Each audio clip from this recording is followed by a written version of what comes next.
tui seitereiteko se anga koru.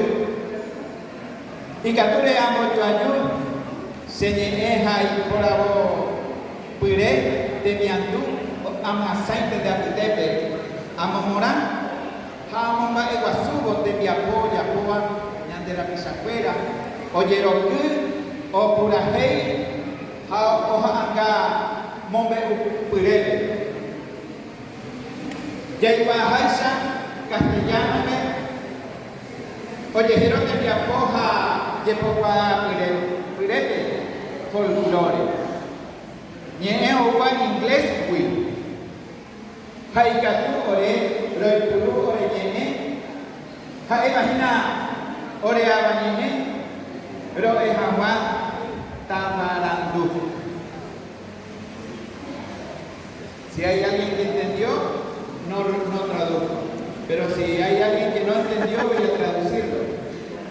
Bueno, vamos a traducirlo. Digo que el espíritu de cada uno de ustedes se encuentren en lo más alto de estado de gracia. Ese es el saludo originario guaraní, que es Aguyebete.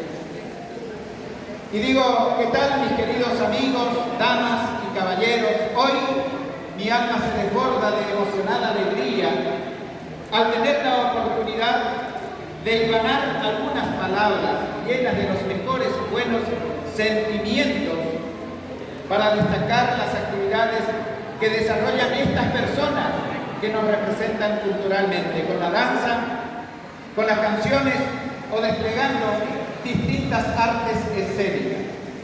Es necesario recordar que a todas estas expresiones de nuestra costumbre les decimos con una palabra en inglés, folklore, y que sin embargo nosotros en guaraní tenemos la especial manera de decirlo, y es tabarandú, que es exactamente una palabra igual que la que decimos en inglés, folklore.